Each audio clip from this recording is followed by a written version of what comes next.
Hello and welcome to the Turn 4 podcast. I am your host, Dan Maldonado. No relation to Pastor Maldonado, by the way. If this is your first time listening, welcome. If you're a regular listener, welcome back. This podcast gives a fan's perspective on IndyCar and other forms of motorsport. Before we get started, let me introduce you to my co-host, Tim Reiner. Hey, Timmy! Hello, Dan. How are you? I'm good. How are you? I am so good this Monday evening. You are so hanging good. Out. I'm still waiting for the big reveal of what you got going on, because right now you're sitting in the Jeep you don't own anymore. So right. I can't wait. The picture of me on the Zoom call for those that are listening on the podcast. We we also do this on our YouTube channel as well. So our pictures for the Zoom is pictures that were submitted. Both you and I were in a Jeep, not the same Jeep, and certainly not the same time, because you're got your usual scowl and stocking cap on, and then I'm a sunny day with a grin. When I took my picture, I had my bike along in tow, and I was coming to your place to do some riding. So is that right? It was cold. It was early. Yes, It was like 6 in the morning. Yeah. So yeah, I wasn't very happy about driving hours to get to you in order to ride my bike for hours and then turn around and come back. Yeah. So, but what do you have going on? Because I got nothing going on. I got the podcast. I've been excited, ready to record this show. I can't believe in just a couple of weeks the weather's changed this much. It's cold where I'm at. It's definitely the off season. Yeah, around here it is for sure. First episode of the off season. We're going to talk about the season in review, the season that just finished, but in essence of time, we're going to keep it to that Power 5 format, right? Which we like. So we're going to start with the 4 top teams finishing in the standings, and then you and I both will pick our own Power 5th team. Yeah, you know why I like that? Which, we keep saying power. Who said power? As in willpower. Oh my goodness. Yeah. The Verizon. What is that? It's even signed. Penske. Oh my gosh. Not signed. It's signed from a. It's not. I don't care. It's digitally signed, right? Yep. This is the jersey. Of course it is. You see? Oh, nice. You went and got yourself a Verizon. I didn't go anywhere. I just called up Team Penske and said, hey, send me a Verizon shirt. And they said, give me $55, free shipping. I said, okay, here we go. I'm in. That is so funny. I also got my T-shirt from Dale Jr. as well. The what the blank does Cal Petty have to do with it? So I'll wear that one at a. If Verizon's listening, my service isn't very good at my house. So mine's wonderful if Verizon's listening. Yeah. So if that's the case, put a new tower in by me, if you will. It's funny because my service is bad. This is actually nice, Tim. I'll wear this next year. I'll also still wear my Jack Harvey one too, because I'm committed. It looks like Jack. It's that silky thing, right? It is. It's like a tech fit stuff. Nice. How long are the sleeves though? The sleeves look a little long. Is that 3/4? No. Baseball sleeve? No. So I love it. I'm glad you're out buying merch and supporting the teams and all that. And you went and got a willpower. So good. I love it, Dan. Good work. I'll get the Juncos Hollinger hat when you book our interview with Michael Shank. Oh, not that one has anything to do with the other, but I know they don't. Well, they're both in IndyCar. We'll give them that much. I want that green hat. I know. I'll get it for you. I'll get it for you when you. I need pay. I know. Of course I do. Okay, I don't have PayPal. Yeah, of course. So I can't even buy from their site. Of course I do. That's the hat I want. It's pretty cool. It's great. I know. It doesn't go with everything though. You got to wear the proper clothing to have it all match. Of course. Now the Verizon, you can wear that with anything. It's a black. For those of you that are listening, it's black. It says Verizon across the front. Team Penske on the left side. Willpower signature, and on the back it has the 12 his number and power, and his name. Yeah, that's pretty cool. Love it. So, did you wear that out of the house? No, I just put it on now. It's cold here, Timmy. I've been wearing a long sleeve, believe it or not. Yeah. Hence, look at me. Yeah. Yeah. Long sleeve. Very cool. Kicking this thing off, Power 5 format. Team Penske, 9 wins on the season, 9 poles. Tim, it's been a while since we've seen this level of domination by Team Penske, and it's been probably just as long since we've seen one team dominate the current formula of IndyCar like it is. Would you agree with that? Yeah, I totally agree. Like last year they were up and down, years in the past. Nobody's been that dominant. So to see that happen this year is it's pretty surprising. I think a lot of people were surprised, but Penske got their act together. If they would have just had a car at Indianapolis for the 500, they would have really dominated. That was the only hiccup in the whole season. Otherwise, they were always up front. And, you got to look at McLaughlin coming into his own this year, which was really good. That I don't think a ton of people expected it right away, except those over, in Australia and New Zealand. They were definitely looking for that to happen. I think it caught some of us Americans by surprise. So the three of them just killed it. And you got a guy that's in his 40s who wins the championship. Yeah. Yeah. Kind of just a storybook season, right? If you were writing this thing. Championship goes to Will Power, as we discussed last episode. Will took the championship with one win and, more importantly, through incredible consistency. Did you happen to see the helmet swap with him and Alex Palou? I saw some that on Twitter of it. I didn't see any video of it, but yeah, I did see that they were. Did you see what Will wrote on the helmet? No. So just gonna paraphrase, he basically said, he enjoyed watching his season last year, which is interesting because if you consider what Palou's championship season was last year and Power's season this year, they were very similar. I mean, Palou obviously had more wins on the season last year than Will did, but it was all about consistency. It was all about finishing, right, on average about sixth, which is what delivered that championship to Will. So you think this year's champ, being Will Power, took note of Palou's season last year and, I do. And reworked it based on watching the young guy go out and do that? Yep. Get everything you can. Yeah. Yep. Get everything you can. It was a great season for him. And it was consistency was key. And obviously Team Penske delivered a great car most of the time, even though there were times he had to drive through the field in order to get a good place finish, whether it be qualifying woes and things of that sort. But overall, they gave him a good car. And there were times where he wasn't going to win the race, right? And he only won once, as you mentioned, and he took what he could get. So kudos. I thought the guy who finished second was going to overtake him based on how quick he was at the end of the season and the momentum that he had. I thought that was going to sort of play out that way, but it wasn't to be, which was totally fine. I didn't care either way. It was just what I felt from a gut feeling. It wasn't, rooting for one or the other. It was just, this is what I think is going to happen. And Power proved me wrong. So good for him. And, good for all of Team Penske. Right. And it's obviously fitting they're the first Power team because they pretty much, you just said 9 wins on the season. 9 poles too. Yeah. So Joseph Newgarden, second place, as you mentioned. I mean, if this were me, this would haunt me. This would haunt me for a while. Because I'm me, this would haunt me longer than just this off season. But if I were Newgarden, I would be replaying a lot of these things. 5 wins. And really what you have to say to yourself is, how do you win 5 times and finish second to the guy with 1 win? A teammate, nonetheless, with 1 win, right? All things being equal. The first answer there is Joseph was less than consistent. He was fast, super fast, but consistency was lacking. And as you mentioned a couple of weeks ago, the key point here was the loss at Iowa 2. That was a win in the bag, right? And it was a mechanical failure, which you can't do anything about, right? It's not like a boneheaded move or a dive bomb pass or something that really was ill-advised. It was just a mechanical failure. Iowa 2. Had Iowa 2 been a win for him, this would be a different story for Will and Joseph. Yeah, exactly. Like you said, I did mention that in the last show. But, Joseph Newgarden, it was like you said, he was 5 wins, really didn't have any weak points, I think, in the season, right? If you look at the $1 million that he won on all types of tracks, whether it's ovals, street courses, road courses.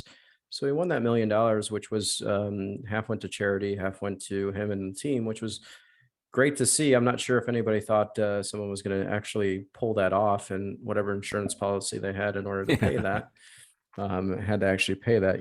When you go to these golf outings and stuff and they got the hole-in-one, that's not coming out of their pocket.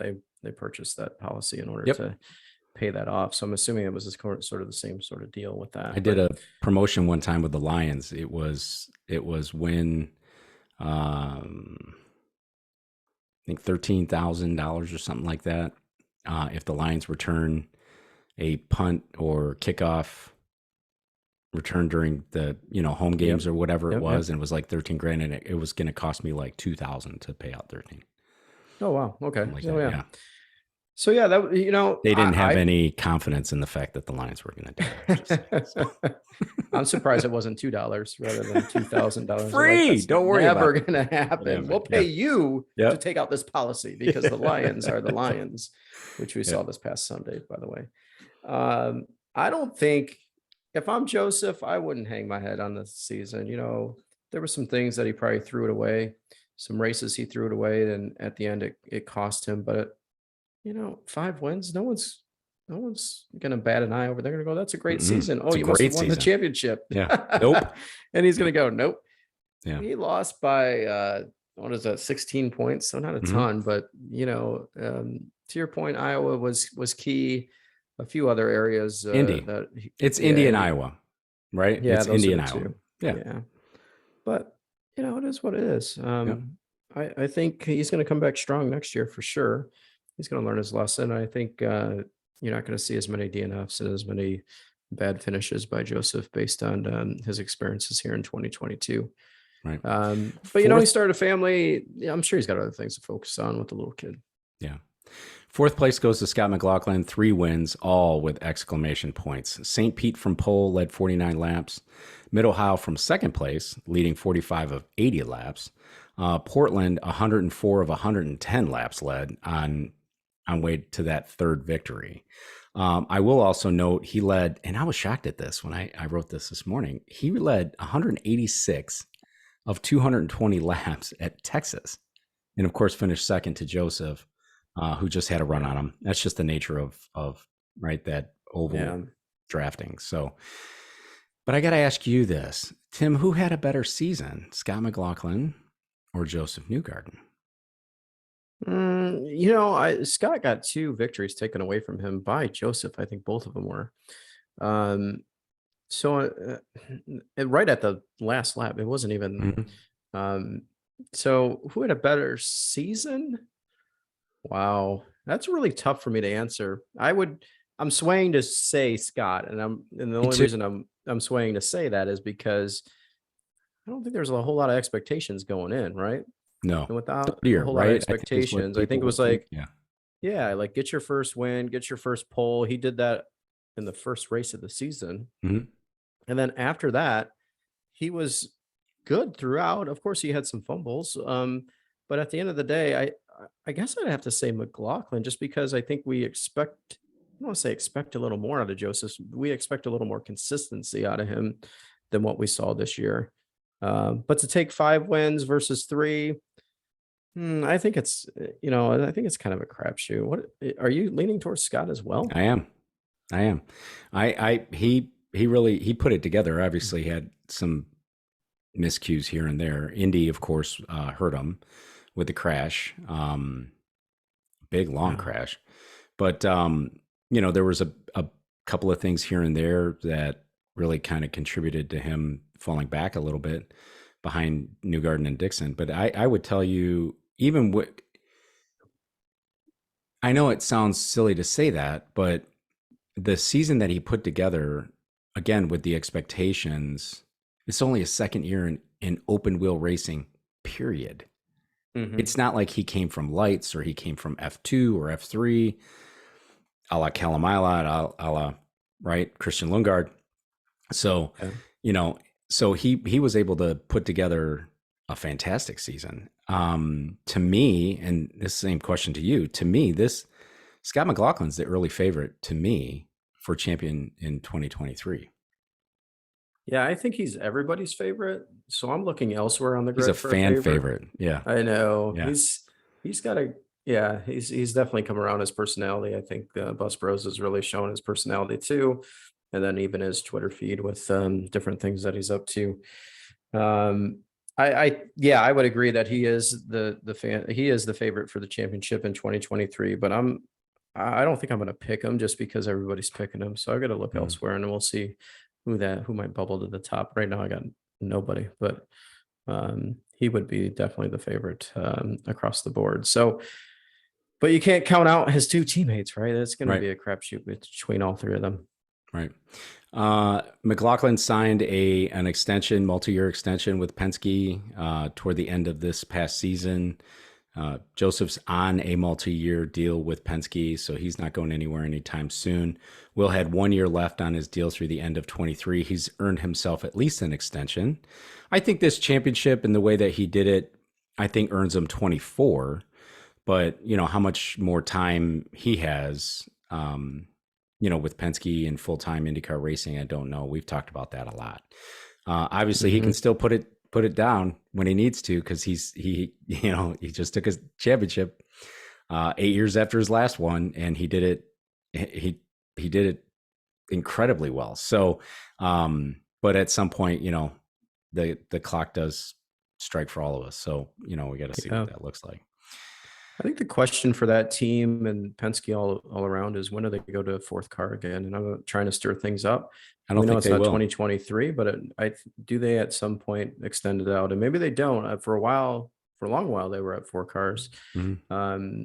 Not as good from a competitive standpoint in my recollection of past seasons. Yeah. So I think three is the right mix. I think Penske found it. So maybe do we ever see a fourth car at Penske again? That'll be the question, right? Maybe not. I think if he had to, but I don't see Roger Penske having to do anything.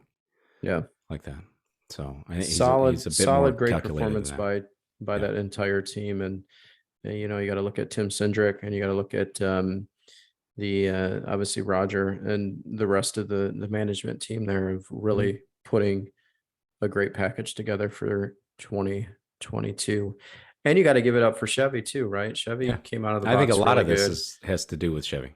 Yeah, and we talk about drivability. We talk about just fuel mileage as well. I think in years past, they struggled with that, and then all the packages just came together. And then we've always known them for having a great damper program, right? So if you got a good damper program, which they do, it's really the major thing you can work on in these cars in order to get them to drive on all three types of circuits, which is what you and I both love about IndyCar, is that you got road courses, street courses, as well as ovals, which gets to ovals and maybe seeing a little more of those. But for me, it's super speedway, not any of that short track stuff. But we'll move on. Yep. Second power team, Chip Ganassi. And here you go. We can have a discussion about 3 versus 4, because we have some breaking news this afternoon. When I think of Ganassi's season, the first thing that comes to mind, believe it or not, is Indy. Right? Just the same way that Penske dominated the season, Chip Ganassi Racing dominated at Indy. Totally. They had 5 cars that nobody would have been surprised to see see a win at Indianapolis. All 5. Including Jimmy Johnson, right? Yeah. I think perhaps the only surprise was who actually did win the 500, and that was Marcus Erickson, of course. But Dixon still stole all of those headlines because he dominated so much and tossed it into the trash and lit it on fire with a speeding penalty, right? Which you want to talk about haunting. That I'm sure haunts Scott Dixon, right? Because I think with all of his accomplishments in IndyCar, I think the Indy 500 is really the one that eludes him the most, right? He's one win there, but it was many years ago. I don't think I can look it up right now, but long time ago. Think of this: if he wins Indy, he wins the championship too. Oh, absolutely. Yep. So Scott led 95 laps up until that point. Okay, that's 10 laps less than everyone else combined. Of those that led at Indianapolis, Erickson, of course, O'Ward, Kanaan, Daly, Pillow, even Little Marco, Jimmy Johnson, and Renus VK. Wow. Guys combined for 105 Yep. laps led, and Scott led 95 of them. Mm-hmm. Right. And this is the all-time lap leader at Oh yeah. Indianapolis. Yep. Yeah. Yep. Another record, right? Yep. All-time wins, all-time. Oh no, second wins, right? He beats Mario. Mm-hmm. Last thing I'll say here about Ganassi, with regard to their season, is they were able to turn it around, which we're going to get a little bit more into it. With everything that's going on, they were able to turn it around, which is kind of amazing, because frankly, they were MIA the first 5 races of this season leading into the 500. They were nowhere to be found. Well, you know where the focus was, right? 500. Yeah, it was totally Seemingly, 500. right? Yeah, Yeah. that's what it, if you go back and look and reflect upon it, you go, Yeah. wow, they didn't do a whole lot the first, whatever races it was before Indy, and then they can't come out at the 500 and just dominate. Scott wins the pole. Yeah. All should have won the race, didn't win the race, but his teammates did, and they were all in the top 12 when it came to qualifying. Yep. Which you didn't see any other team do that. Mm-mm. And they were amazing. So whatever they did with that aero package to make it work, Honda, you figure across all teams they had the same Honda engine, but so yeah, it had to be something with the aero package and being able to get down the straightaways, but still retain the speed in the corner and not scrub a bunch of speed, which to me means you're not sliding, right? As soon as you start sliding, you're scrubbing speed. Yep. Yeah. And so they worked it, they made it work, and tire pressures, everything. So, and it wasn't like they ever went off. I'm sure they were making subtle changes, and it just seemed to keep, leading the group of cars out there. Yep. Great job. Third place goes to Scott Dixon. We just mentioned Indy.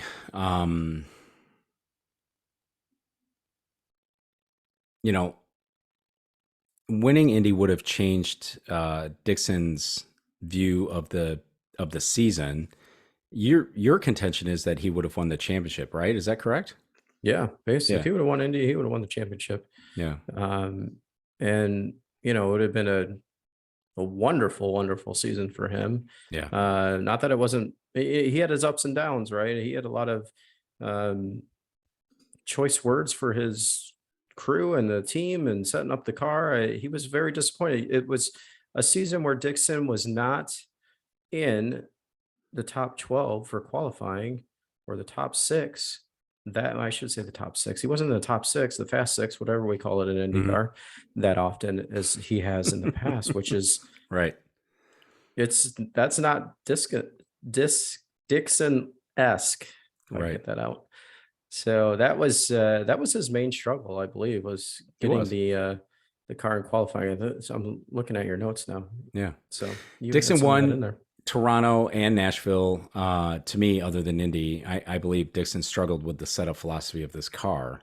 And as you were alluding to, we heard his frustration, which is a departure from, what we expect of Dixie. I don't think we've ever seen or heard Dixon getting out of a car or speaking to his crew the way he was this year, with the inconsistencies of the setups, right, with his car, particularly in qualifying. I have said to you, I believe privately, that I felt like the Ganassi organization was leaning toward a setup philosophy that may have been favoring Alex Palou, and it may have been favoring Marcus Erickson, and not so much Scott Dixon, because they know that Dixon has a race craft, right? It's kind of unfair to put your veteran team leader in that position of having to overcome, a poor qualifying effort. But, I don't do this for a living, right? So this might be an easier way and a more economical way of setting up these cars. But it just feels to me like Palou and Erickson got a little earlier handle on these cars in the race weekend than what Dixon did. Which is interesting that you sort of feel like that was going on in the team. And at the same end of the stick, when you look at the end of the season, he still beat all his teammates in the points championship. Yeah. So who knows? I just think their qualifying package was off. Wasn't getting everything out of the car for whatever reason that was. I sort of disagree in saying that I think it's still sort of the Dixon. I can't say Dixon today. the Scott Dixon sort of package there, and everybody else has to adapt. He did beat his teammates. He beat Palou by 11 points, and he beat Erickson by 15. Yeah, which is pretty close. It is very close. So he's got 2 wins, but so does Erickson in a way, right? The double points at Indy almost feels like he got 2 wins on the season. Palou only has the 1, and that was the last race of the season where they were gonna burn out that Honda engine, or right. Or I know the thought is they turned the lap up on that Honda engine the whole race, and I don't know if that's indeed the case, but what do I know? I'm not on the engineering scene over there, but if they did, though, how does fuel mileage work out? I'm still baffled by that. Yeah, I don't know. I would love to hear the back end story on that. So he was 30 seconds ahead. It's like Formula One, right? You can stop and still come out in the lead. It didn't really matter at that point. Yeah. 5th place, as we mentioned, goes to Alex Palou. Tim, this guy could have been out of a ride at Toronto, right? Because that's kind of when, the fit hit the shan, so to speak, right? With questions around who held Alex's rights for 2023. What a debacle. That was a horrible mess. I've never seen anything like that in IndyCar. I don't think I've ever seen anything like that before. I hate how Alex's reputation has taken a hit with things like that, because I've heard other drivers say, well, he says one thing and he does the other. And it's like, well, what is he going to do? Is he going to walk into a press conference and go, yeah, well, I'm actively negotiating with McLaren? Mm-hmm. No, right? You can't do that. No, you're not going to do that. But you're going to the room and say, no, I'm a Ganassi driver. I like being at Ganassi. This is where I'm at. I won my championship here, and I'm happy to be here. Is that a lie? I believe it's happening. I'm sure not absolutely true. He's happy to be there. I'm sure this is happening when he's not allowed to talk to anybody. That's true. Which is the character point I think people bring up. Perhaps it's outside of So that's. And that's where I'm willing to say. It's changed my perspective a little bit about Alex Palou, and I think it probably has changed most people's. And I think it has.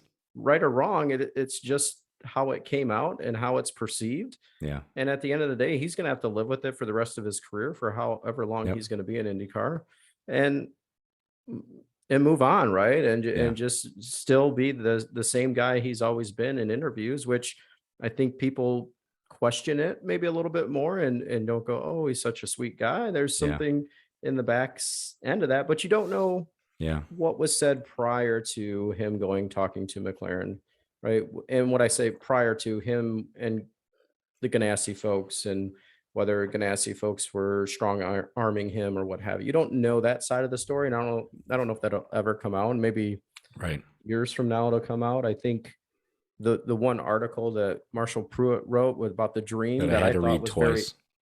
that I thought was very interesting. Sort of like chronologically put it together, but left a bunch of stuff out. It was good. Insider stuff out, right? Like off the record stuff out. Yeah. He kind of like put it into the nightmare or whatever it was. Yeah. And I thought it was well played out. So if you haven't read it, I would suggest reading it. Dan doesn't. He said he had to read it twice. It gave me a headache the first time I read it. But I thought it was good because it put a little perspective on it that I hadn't heard before. Right.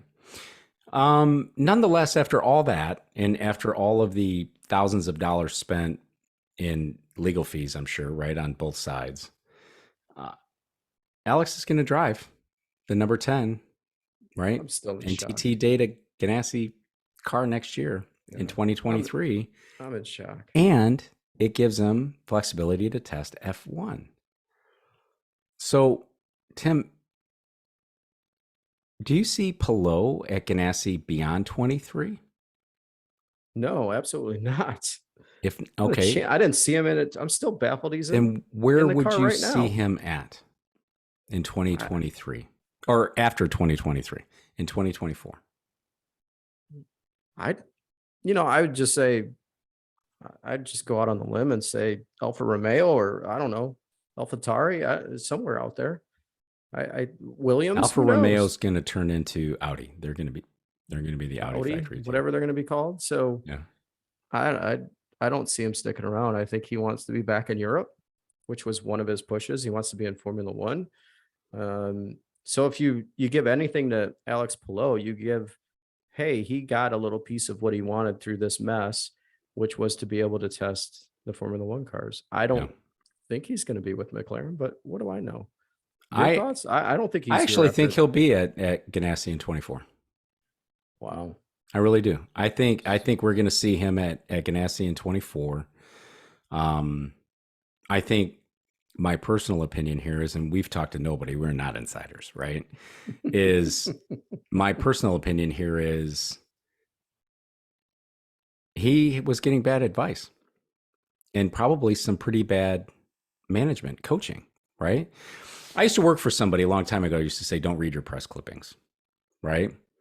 And I wonder if Palou Palou's management team and whoever took over at this point, right? Because we knew at one point it was Roger Yasukawa, and then now it wasn't. Mm-hmm. But I wonder if there was a management team in place that was feeding Alex his press clippings and making Alex feel like, oh, you're a bigger deal than you think you are, and you're a bigger deal than most people up and down this paddock. We can get this done for you. We can make you a lot of money. We can get you into an F1 deal. We can get you at least in line for an F1 deal. But the best way we can do it is signing up with this team. You know, we got some, reading the fever dream. We got some shenanigans we can play with Ganassi, and then we'll just flip some switches and you'll be out of the Ganassi thing. No problem. Leave it to us. Right. And I wonder if it's just bad advice that he got. I'm saying that from a hopeful perspective, right? Like hoping perspective. I know nothing about this thing. And I say it from a hopeful perspective, and that's where I tell you I think he'll be at Ganassi longer term. Because if you're Chip Ganassi Racing and you know who you are, okay, on that grid, and you want to leave my team, see ya, dude. I got no use for you. Because I got one of the hottest seats in up and down the grid, if not the hottest seat in the grid. Yeah. Okay. And I can find somebody to sit in that seat. But you still got to ask yourself why that didn't happen, right? Why they didn't boot him out in Toronto. Maybe that was Chip's legal team saying, Chip, you can't wage a legal battle to keep this kid under contract if you just took him out of the car, right? What did NTT have to say about it, right? What did Honda have to say about it? Yeah. Exactly. Right. Some of those Ganassi partners. So do I think he'll be there? I really do. I think he's got some work to do, obviously, to sort of rehab that image. Get back to that aw shucks thing that he had going on so well last year. But and I don't if he gets some test drives with with McLaren on the F1 side, then we'll really see what he's about. There's a spot open right now at Alpine. I don't hear Palou's name for it. I think he'd be okay with it. Why not? There's a spot open potentially at Haas. Yeah. Why not? He's got super license, unlike Colton Herta. So yeah, wonder why that. Well, he's under contract. No one right. Unless they buy out his contract. Right. And we heard what that number was. So yeah, maybe no one's willing to do that at this time, and they're willing to wait a year to see who. Yep. See how this, how things shake out with all these drivers. So we'll see. But while we're on Palou, who's your second favorite to win the championship next year? Yeah. I don't know. I give you a hint. Who my favorite is? Yeah, but I figured you would take the bait. Where I said, while we're on Palou, who would be your second favorite? I don't know. I don't know if it's not Palou necessarily. Yeah. I would put him in the top 5 still. I really would. I'd put him in the top this year. Still. Yeah. In a season that was filled with drama, a bunch of drama, a ton of drama, and he still finished 5th. So take the drama out, which the drama was done by Laguna Seca. And what does he do? Wins the race by 30 seconds. Kills that thing, man. Yeah. Yeah. There's your other potential championship winner next year is right there. We're talking about him. Yeah. 6th place, Marcus Erickson. Marcus took down what is, without a doubt, his greatest victory by winning the Indy 500. I don't know that anyone would have expected this, but good for him. And because of that, he held the top spot in the championship on the back of that double points win. But he really needed another win or two really to stay ahead of the Penskes, because any one of those Penskes were going to take him down. He had an average finish, though, of 8.05, which is pretty good. Wow, that is good. You know what his worst finish was, Tim, without looking at the notes? No, I don't off the top of my head, but I'm Long looking at the Beach, notes. Now I know. 22nd place Yeah. at Long Beach, where he became a Wow. Twitter meme by pulling up that chair and watching the rest of the race in that spot where they couldn't I fish do him out of. remember that. Yeah, yeah, yeah. We're like, look at him. What is he Yeah. doing out there? He's just sitting there on the bench. Yeah. And this watching is the rest of the race. 2 years in a row where he finishes 6th in the championship. Does that surprise you, Timmy? 2 years in a row? Yes, 2 years that in a row, totally 6th place. surprises me. Me too. Because we didn't have him in the top 10. Mm-mm. Wow. Nope. I just think for him, it takes an Indy 500 victory to get some merch. Well, just we'll let see. that sink in. That's so crazy. Yeah. He finally got some merch after the Indy 500 win. There was nothing out there. And for Husky Chocolate, they got to be kicking themselves that they can't even sell their product here in the US. Yeah. Maybe it's going off the shelves. Like, I don't know. However it goes off the shelf. As you know, I'm going to Europe this weekend, Saturday. And that's one of my unofficial goals while I'm there. Is I want to see if I can find this Husky chocolate somewhere. Can you bring me back some? Are you no, because it's dairy. You can't bring it through customs. Oh, man, that would be cool. Well, yeah, could you find some and take some pictures and send them to me? You can send them when you get back. I'm sure you got it's a protein international fees. Yeah. Yeah, I know. Is it, don't they have bars too? Can't you just bring over like a I don't know. Husky chocolate bar? I don't think so. Come on, Marcus. I think it's protein drinks. Yeah, I know that, but I thought it was all like energy bars or whatever. Yeah. Yeah. I don't know. We'll see. We'll see. 21st, Jimmy Johnson. I'm not going to roll too far into this one other than to say that it was announced today that Jimmy's retired from full-time driving. What does that mean for sure? Don't know. Part-time? What does that mean? Don't know. But if I had to speculate, and I'm going to because this is my show, I would say Indy 500, 24 hours of Le Mans, and Rolex 24 at Daytona.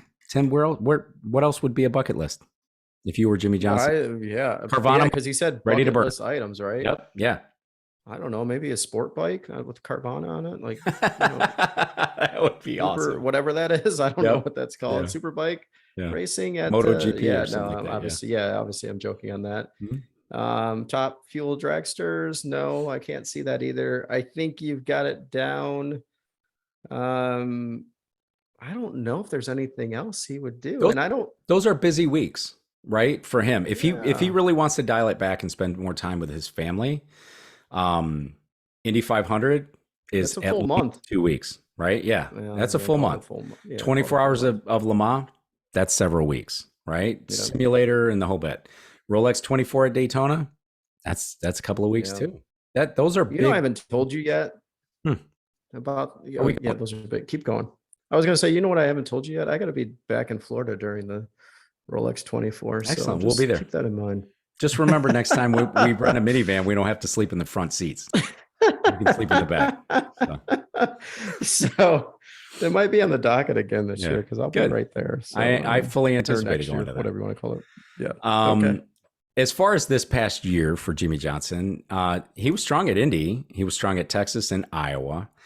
Perhaps that was expected. I don't know. Nonetheless, it was great to see Jimmy go after this project that was, IndyCar with such tenacity. And I'm sure he wished it had gone better. I do too. I know I've been critical with him, but I've never rooted for failure for anybody. I just couldn't understand the desire to carry on at this distance to his teammates. And that of the capability of the car and the crew, obviously, right? You got 3 guys that finished in the top 7. 6. Yeah. So it's like, and then you're that far back. So, for IndyCar, did he bring some new viewers? I would be certain of that. Whether or not those viewers stayed or will stay, I guess that remains to be seen. Yeah. Frankly, and this is what I tweeted out today, was he probably did bring, I don't know how many of those viewers would stay. I would suspect not a lot for this reason. They tuned in to watch Jimmy Johnson, who they love and adore, and he was their hero, and he won all over the place in NASCAR. He wasn't doing that in IndyCar, and he wasn't getting a lot of airtime in year 2. Yeah. Which means probably when those folks that tuned in to see Johnson were not tuning in and falling in love with the IndyCar product on screen, probably.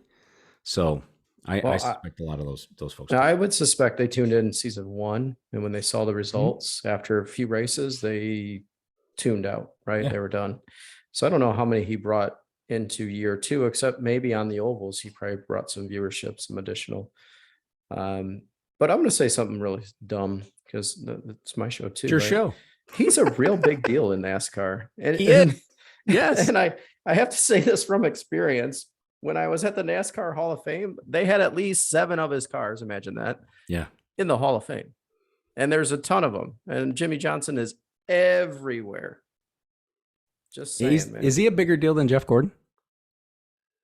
Yes, he is. If you go to the Hall of Fame, he is a bigger deal. He is the biggest deal, in my opinion, with maybe the exception of Dale Earnhardt Jr. Yep. He is the biggest deal in that structure. It's just interesting to go there and go, wow, there's another Jimmie Johnson car. There's another one. There's another one. I saw the Harry Gant Skull Bandit car there. That was probably one of my favorites. And I know I'm getting off topic, but I was literally overly impressed to see how much was in there for Jimmie Johnson. So whatever he does, how many races he goes, he's got the backing of Carvana, which is really cool because they're not exactly burning it up. No, cash-wise. So yeah, exactly. They're having some. So they must see him as an asset somewhere, and they're still working on it. So good. Tim, Ganassi Racing finished 3rd, 5th, 6th, and 21st. Let's set aside Jimmie Johnson here. This really is a testament to the strength of that organization. Would you agree? Mm-hmm. All of that drama happening in the back half of the season, this team still put 3 drivers in the top 6. Yeah. All with wins this season. Yeah. So I don't believe, and maybe you know something I don't know, and I have not been on social media over the last 5 days or whatever it's been, which you can tell by our Twitter handle. Sorry, everybody. But I don't believe Ganassi puts a 4th car out there. Yeah, that's for a full season. Yeah, that goes along with the Penske. I think Chip likes that 4th car. I don't think he has a problem with it. He has the staff for it for sure, obviously, right? Because that car's staffed right now. But who do you put in it? And it's going to need to be funded. Yeah. Right. So if you can't convince David Malukas to come over and, his dad brings some funding over to run that car full time, I don't know who goes in that car. Yeah. And here's the thing. Here's the deal with Chip. Here's the thing, because you got to think long-term strategic, right? Chip does like running those 4 cars. He doesn't mind it. Okay. Mm-hmm. If he lets that engine go to coin, when or if does he ever get it back? Yeah, you got to look at that too, right? There's a lot of different variables there. Yeah. But if he needs a engine for Indy, because we're assuming based on your list that Jimmy's coming back for Indy. Maybe that would be right. He did already do it. So bucket list checked off, but why not? Yeah. And bucket list thrown away when he crashed it, when he didn't need to put the wheel too low or whatever he did around that corner. So it was just, as he said, it was just a mistake going too low, doing what he's used to doing in NASCAR. And, that kind of bit him, if you will. But so I don't think they run my opinion, they're not going to run a full 4th car for the whole season. So they're not going to have that position. And I think to your point, Jimmy, he may come back for a few other ovals. Maybe he does an oval circuit, but who knows? We'll see. If you listen to Brick by Brick with Jack Arute and Tony Kanaan, you hear that Tony's still trying to put a deal together for what would be his 25th anniversary and maybe his farewell tour. And that would be with Honda, right? So I don't know. Anything you could think happen. He might be in that 4th car maybe for a season. I think he needs some funding too, though. Yeah, I would think so. Yeah. I don't think American Legion's going to fund the whole season. They've been in and out and doing different things, but that's who he had at Indy this past year. They could have put him just for Indy. Yeah. Yeah. Oh, who knows? Just like you and I, Tim, we would be IndyCar owners if we had funding. Yeah, funding could be found. Power 3rd team, Arrow McLaren. Oh. This is the first year with McLaren as the majority owner. A lot of news here at this team, along with a little bit of drama. So we got news with kind of a side of drama. First, they signed Alexander Rossi for 2023. And we'll obviously talk about that when we get to Andretti, who will be next. So I'm already blowing that one. But second, they thought they signed Alex Palou for something they never really said it was. And we're assuming it was IndyCar, because who would we be kidding? And that, of course, probably came with the promise of testing an F1 car and participating in some FP1 sessions. That obviously was a disaster from the perspective that, Palou is staying with Ganassi, but he'll have an opportunity to test with McLaren. So we'll see how that really works out. But really, from a disaster standpoint, where I feel like it is Felix Rosenquist. Felix was the odd man out, and it was public, right? To me, borderline humiliating, if not humiliating, right? And I'll give all due respect to Felix for performing and keeping his head high, because here's the deal. The team, as it stands today with Award and Rosenquist, Award gets all of the fanfare. Everybody, right? It's Pato Award. He's great. It's the next coming, right? Yep. He finished 7th and Felix finished 8th. Pato has a victory at Alabama and Iowa 2, and a pole at Mid-Ohio, right? Which is Iowa 2, when would have been Joseph fell out. Yeah. Yep. So even with this level of success, it still seems like this team is trying to get a handle on their setups, right? It was a good year for Award. He won twice, which is one more than the champ, right? He won twice and Power only won once. God bless you. Thank you. 8th place. Tim, I'm not going to lie. This 8th place by Rosenquist, that kind of surprised me when I saw that he finished just one spot below Pato.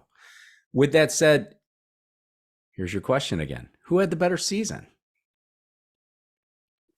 Oh, I think Pato did. You think so? That's a big disparity on points. Yep. 480 to 393. I couldn't do the math that fast, big. but that's a big 87. So you're so you're 8th, but you're pretty far back from your teammates. So I'd say Pato had the better season, but Felix, given all of the uncertainty on where he was going to be, as you pointed out, a stand-up guy, did his job. Yeah. That's something to say too, right? Yeah. When a team likes you, but is looking at different drivers to replace you just because they think they can find something better. Yeah. I guess but it doesn't surprise me one single bit for that team. You have to know what you're getting into if you go out and drive for McLaren. Yeah. Arrow McLaren, the parent company, whatever you want to call it. They're going to be looking at other drivers all the time. I think for them, the pasture is always greener on the other side of the hill. Yep. Which is unfortunate. I don't love it. Right. And Chip I said don't it think earlier. Sam Schmidt has a say in it at this point. I think it's all Zach Brown and his cronies that are making those choices. Right. Chip said it earlier in the season too, that you can't build your team by poaching other people's drivers. And that's what they're trying to do. Yeah. That's what they've been doing. I'm looking at Felix's finish compared to Award's finish from a Formula One perspective, because of who this team is and who Pato Award is. And of course, he aspires to be a Formula One driver. Yep. In Formula One, where do you want to finish? Ahead of your teammate. And if you can't finish ahead of your teammate, you can't be like Lando and Ricciardo, both drive for McLaren, by the way. Right? So even though, it's 87 points different, Felix finishing right behind Award is the best possible place for Felix to be. Yeah, I think so. So you're saying he had a better season? I didn't hear that. No, not necessarily, but not necessarily. But what I'll tell you is Felix's best finish on the season was 3rd at Toronto. He managed a 4th at Indy. And I will state categorically that Arrow McLaren were really the best Chevy team at the 500. And that's better than Ed Carpenter Racing, who is typically strong at the Speedway, and certainly way better than the Penskes were. Come at me, Tim. Yeah, I'm thinking about that. I was just thinking back to 2nd and 4th. Back to May. He finished 4th, but and Pato finished 2nd. Carpenter Racing always had, a good qualifying car, which cares. Qualifying doesn't bring you a trophy. You don't get your face on the trophy. Yeah, I'm just thinking now I'm just thinking holistically of the whole thing. You know, Renus threw it away at Indy when he had a fast car. So I think if he hadn't done that, which it obviously happened, but if he hadn't done that, I think Ed Carpenter would have taken the for sure would have taken the best Chevy team there. But no, to your point, they didn't only because I'm looking at it. O'Ward finished second, Felix finished fourth, Connor Daly was sixth. So that's an ECR right there, right? Yeah. Ed finished 19th, and then we know that Renus was the first man out. Yes, he was. 33rd. Dead last. So I think it's a toss-up, honestly. Indy's a toss-up for me between those two teams and which was the better Chevy one. Yeah. I'd love to know how the listeners think. So make sure you guys add some comments to the YouTube channel or tweet us. Yeah, best Chevy team at Indy this year. Yeah. Someone's going to pull some stats out like Brian. I hope so. Yeah. Now we know for sure that Felix is staying. So for next year, Timmy, will Felix get a win next season, or do you think he'll fade into the background behind O'Ward and Rossi? I think he's going to fade in the background. You do? You don't see a win out of Felix next year? No, I don't. I would love to see one, but his best finish of the season was third at Toronto, managed to finish fourth at Indy. Yeah. Maybe I would go back to your theory with the Ganassi folks and say they're not going to tune the setup for Felix. It's going to be tuned for the other two guys. And so he's going to pick up whatever he can. So therefore he's not going to get a win. There you go. But that's what I would say. They're not going to, I don't think they're going to, go to his setup style if different from the other two and really work with him on it. So it's kind of the other driver with working with what you got, and let's see where you come out, which is unfortunate that I think that way, but based on what they did to him this year, that would be my thought process. I guess my other question is, what do they do for Indy next year? They put in another fourth car, or they keep talking about the Rowdy Busch. Oh, Rowdy Busch. Yeah. Let me write that down. Who is Rowdy Busch? Kyle or Kurt no, Kyle Busch. Oh, the M&M guy. Okay. Who's going to no. Yeah, who's going to Childress. Yeah. So actively negotiating or some nonsense like that. We just saw that on Twitter. They're actively negotiating with everybody, so let's just call it what it is. Yeah. So let's not get derailed there. Andretti Autosport, fourth place team, believe it or not, which is the perfect segue because Arrow McLaren duo finished 7th and 8th. Guess who finished 9th, Tim? Alexander Rossi. Sure did, which was one place ahead of our preseason championship pick of Colton Herta. Both had wins, being Colton and Rossi in 2022. And you and I have noted a number of times how it was mentioned that the team had reverted to some of the pre-aero screen setups, which is insane to me. Insane because that's an incredibly simple solution when, they've spent hundreds of thousands of dollars, if not millions of dollars, of engineering post aero screen. Yeah. And somebody just said, hey, dude, is this notebook got 2018 setups in it? Let's look. Let's check it out. Let's see what things have happened. Yeah. So here you go. Win some races. Yep. 9th place for Alexander Rossi. It was known early that Rossi was leaving Andretti. We saw the press conference at Detroit. I like this move for Alex. I really expect good things out of him in 23. What I don't know about Alex is how savvy he is with regard to setups. We've seen some onboard footage of these Aero McLaren Delaras, and they look slippery. And when I say slippery, I don't mean aero. I mean like they're on ice. So back to Alex at 20 in 22 at Andretti. He has a win at Indy Road Course 2. And of course, he took pole at Road America, where he finished 3rd. All in all, this is the best possible scenario for someone who's leaving a team after 6 years. Wouldn't you agree? Yeah, not a bad season at all. Yeah, good season. Obviously not what he wanted. Rossi, he's very driven. Yeah. And his personality is all about. Yeah, well, I know they all are, but some are express it a little bit more overtly. And I think from he just by his demeanor, right,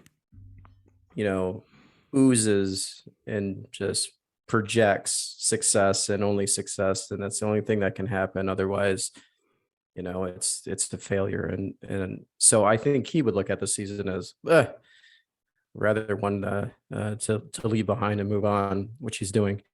So yeah, I guess I think he would have done. I guess I'm saying he should have done better, in my opinion. Well, he should have done better over the course of the 6 years, but he's working with. I get it. Right? We've talked about that. I think part of that is team. Whether it's culture or preparation, we don't know. It could be a little bit of both, but at the end of the day, gelling. I don't put any deeper into that either. 10th place, Colton Herta. You and I both took Colton to win the championship this year. We couldn't have been further off. As does everybody else, which I think a lot of other people did. Yeah, that without a doubt. Really, having a hard time with Scott McLaughlin. Yeah, just because everybody else is doing it. Right. Colton did have a win with a masterful drive in ever-changing conditions at Indy Road Course 1. I was there representing. You were there representing the company, watching out of the windshield of your car at one point. Yeah, because the weather was crazy. Like I said, ever-changing conditions. He led a lot of laps there too, with 50 laps led. He had 2 poles on the season, one at Long Beach and one at Toronto. Similar setups, I suspect. Long Beach was a foregone conclusion that he was going to win this thing until it wasn't. Colton made a mistake, one of the bumps. And unfortunately finished the race in street close. Toronto was better and finished second behind Dixon, who was not going to be stopped there. So Rossi is leaving, as mentioned. We'll talk about Andretti here for a sec. Rossi is leaving, as we mentioned. D Francesco is staying. Grosjean is, of course, staying. And Kirkwood is coming in from Foyt. Is Colton our team leader at Andretti next year? He's got to be, right? Just based on seniority, or what do you think does he have that personality to lead that team? No, he's a very quiet guy. Right. Goes about his business and does his thing. Maybe so was Eli Manning. Grosjean. It's football season. Where's Eli Manning?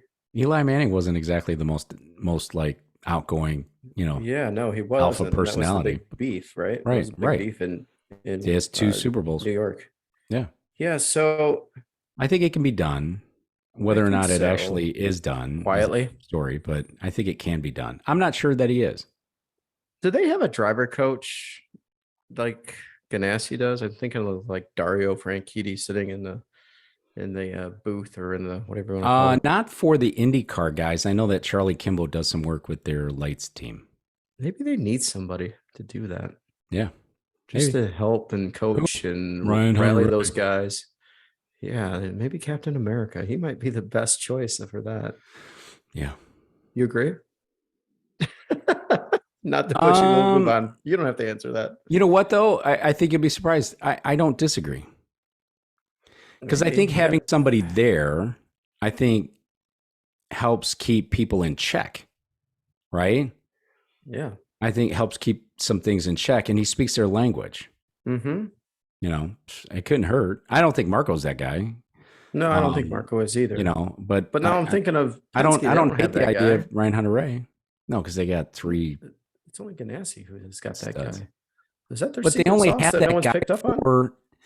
No, I think we're putting way too much into the idea that Frankitti's like a integral part of that team. I mean, yeah, he's part of that team or whatever, but he's not. He's not that guy. Last interview 2 driver coaches that I saw was amazing.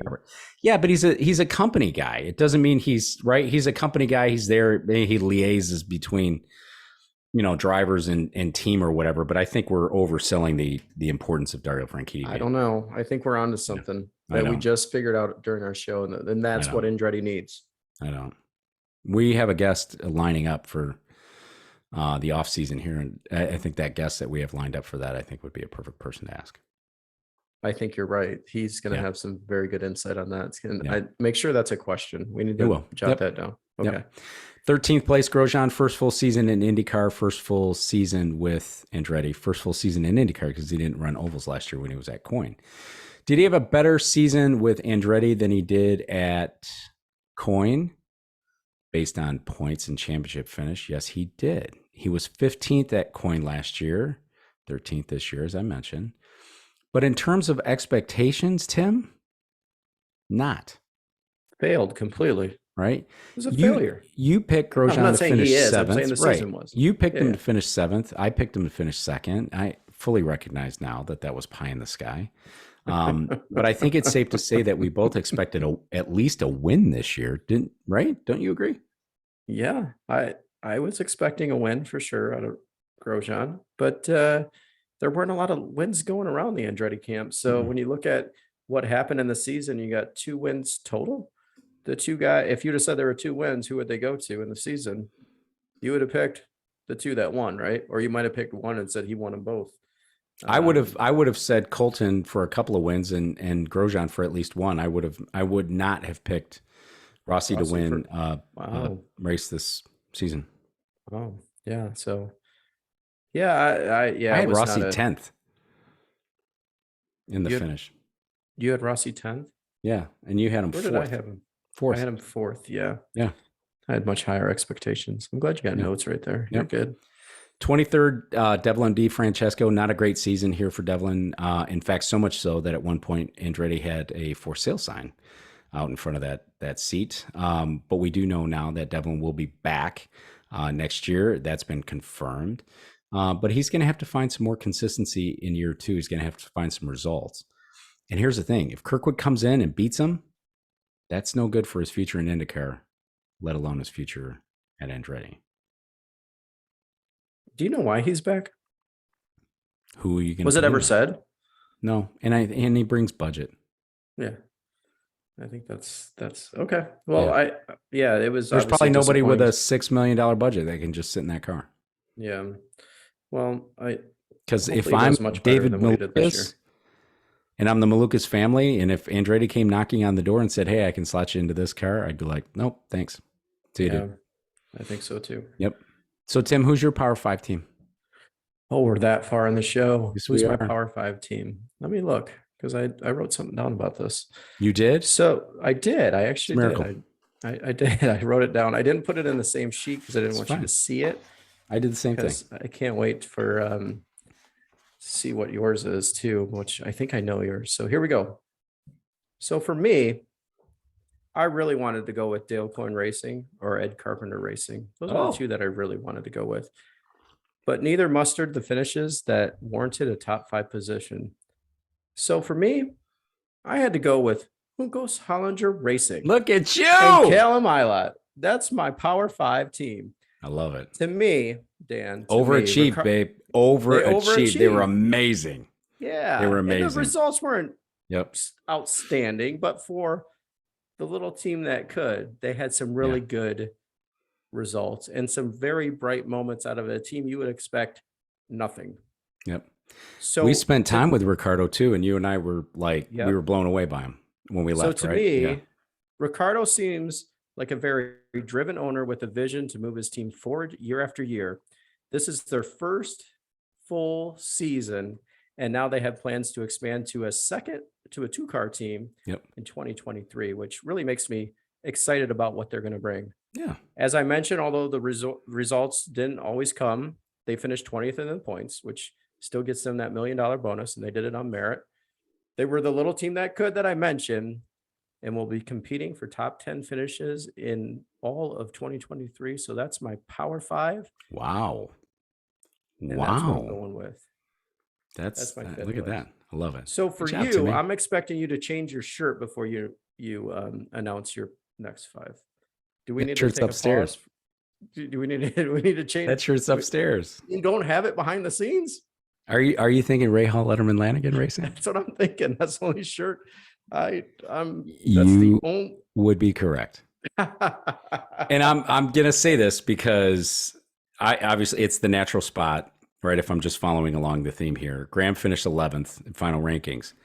But here's the deal.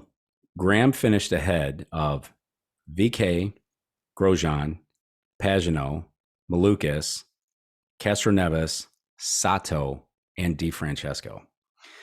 I point that out because by and large, I would tell you that those teams were better set for positive results than Rahal. Because from the outset of this season, it looked very clear to us that Rahal had missed their setup philosophies. The engineering was not coming around. They were lost when they were unloading those cars. It almost felt like in some of those Detroit, in some of those races where 3 different cars would go out on the track with 3 different setup philosophies, it was almost like they were in season testing during race weekends. Now, we do know that they went down and put some effort into testing at Sebring on their own. And when they came back, they were a totally different team.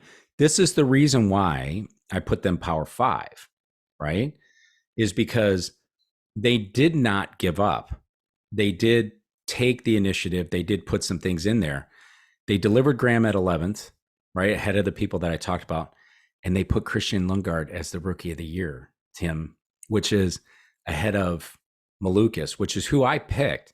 And the reason why I picked Malukas is because going into St. Pete, right, in February or whenever it was, I would have told you that Coyne was a better team than Rahal. Despite the seeming disparity in resources, I would tell you that Coyne was a better team. And Coyne was a better team for most of the year. They got it together. Now, unfortunately, Jack Harvey, who I'm a huge fan of, really had a struggle this year. There's no other way to say it. Struggle, right? Jack missed Texas due to the concussion. He carries that Hy-Vee livery, and Hy-Vee came into this thing like the 4th of July. Bang, bang, bang, bang, bang, right? I mean, just went nuts with sponsorship and commercials and all that they did at Iowa and everything that they put into Iowa. They created the model now for new IndyCar partners to come into the series. Yep, to activate the way they did. But the car, right, was a turd on track. It was just so bad. Disappointing, right? Yeah. So if you're Hy-Vee, I'm sure you're scratching your head a bit. But are you scratching your head a bit to replace Jack? To me, no. But I'm a Jack fan, right? But also, realistically, if you take a step back and you think about, well, then who do you put there? Right? Are you gonna capture lightning in the bottle and pull another guy out of Formula 2 like you did with Christian Lundgaard and plug him in there and all of a sudden he's going to be a star? No, no guarantee for that. Yeah. Right? There's no guarantee that anybody out of Indy Lights would come in and plug into that car. Dublin D Francesco. Plug somebody in from Indy Lights into that car. You got another guy that you just don't know, right? But the team didn't deliver for those drivers. The team didn't deliver for Jack, right? Why Jack wasn't able to get it going toward the, latter half of the season like the other two were, don't know. But, at some point we're going to figure it out. I texted you this weekend. Did I respond? No. That my firm expectation is that Taylor Kyle will land at Rahal. And if you're not familiar with who that is, and if you're listening to this show and you made it this long, you do know who he is. But for those that don't, Taylor Kyle was the former president of Arrow McLaren SP. And he announced his departure from Arrow McLaren. A lot of people expect him to go to Ganassi because he is Mike Hull's stepson. Yes, I did read that. I don't expect him to go there. I expect him to go to Rahal. Here's why. This is a very Rahal move to me, right? McLaren came in, big dogs on campus, chest ball puffed out. I'm signing you. I'm signing you. I'm going to sign Rowdy Bush for Indy. I'm doing this, bringing in all this big setup, and we're making a splash. Rahal go in there and say, "That's fine. I'm taking your guy." Right? Who you probably wore out with all the drama and the baloney going on behind the scenes, right? Yeah. I'm going to take your guy. Right? I'm going to take your guy. I'm going to put him in charge of Rahal Letterman Lanigan Racing as team president, where he's going to get a chance to run a 3-car IndyCar team flush with great sponsors, as well as an LMDH program at IMSA with BMW. Right? Yeah. That is sexy right there, baby. Right? I'd take that. I'd take that all day long. That's what I expect to happen. If I'm wrong, I'm wrong. Who cares? We're not insiders. I'm making this up as I go along. So that's one thing. The second thing is for next year, they're bringing along Stefano Sordo to lead their technical team. Who's he?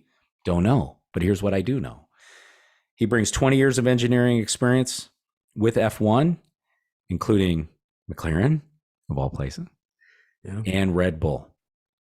Mm-hmm. So if this guy can figure out what happened with that technical team and get that technical team in place to put three cars on the grid in St. Pete ready to compete, they're my Power 5 team. And that's how I looked at it. Yeah. So I have huge expectations for them. You do. Yeah. I think you just have a new championship winner for next year based on everything you just Wouldn't Graham winning this championship be a big deal? Oh, it'd be huge. Yeah. It'd be a shock too, I think, to most people, but it would be a big deal to follow in his father's footsteps and win an IndyCar championship in today's age too, where all the cars are the same. That would be interesting. Yep. Tim, I just want to see that team compete because they got great series sponsors. They got great drivers. I just want to see them compete, and they're not even competitive at this point. And I think for me, you had a lot of good points there. I just thought the expectations were high for them this year, and they just they fell flat really fast and for a long time until the very end of the season. And even with the 11th place, I believe it is by Graham, I couldn't do it. I didn't think about. Doesn't 11th place though by Graham surprise you? Like just because it surprised me. Well, no, it didn't. Didn't you have him in the top? Oh yeah, I had him, but I had him high. I had him 4th. Yeah, I know. So you were expecting a lot out of this team. Yeah. I didn't have him in the top. I had Harvey 8th. Yeah, you did. You had him 9th. Oh, did I? You had no Harvey. See what I know. You had him one behind Power, by the way. Well, I just had another one, right? The Power's number 1. I just added a 1. Now he's 11th. So yeah, I don't know. I just couldn't do it. I knew you were going to pick him, so I went off and did my own thing. They figured something out. I think they're going to make. They made some good. What's the right word? They acquisitions of some folks that you mentioned, and maybe this other guy that's over at was it McLaren? So I don't know. No, he was at McLaren. And he was at Red Bull. He's coming from Formula. Yeah. I'm talking about the other guy. Oh, Taylor Cow. Yep. Yep. So if they get him too, then who knows what's going to happen there. I think the rumor was that he was going to Ganassi because Hall was going to hang it up, but Hall said he wasn't going to do it. Yep. Why would you leave? That's why I keep telling you all the time. Why would you leave? Here's the thing I want to point out to listeners that are still listening. And I don't know how many there are at this point, but Taylor started off sweeping floors, right? Yeah. He's a great story. Yeah, and worked his way up to be team manager. Is that the right word? And so I guess follow your dreams, right? That's the word to the listeners. Absolutely. Follow your dreams, and that's what Max Pappas told us last year. Follow your dreams. He did. Yep. Right. You know how it comes all full circle. Sure does. When you dive into these stories and you sort of talk about them with others and others being you, Dan, and when it all comes around, you think, wow, there's a purpose here. There's a reason we're doing this. So not just the show, just everybody doing their thing. This is what I'm talking about. Yeah.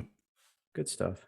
Friendly reminder, we'll revert back to as we have now, our bi-weekly format. Our next show is scheduled for October 10th. That's actually going to it will hit on October 11th due to travel schedule. And that's all I have. Tim, you got anything?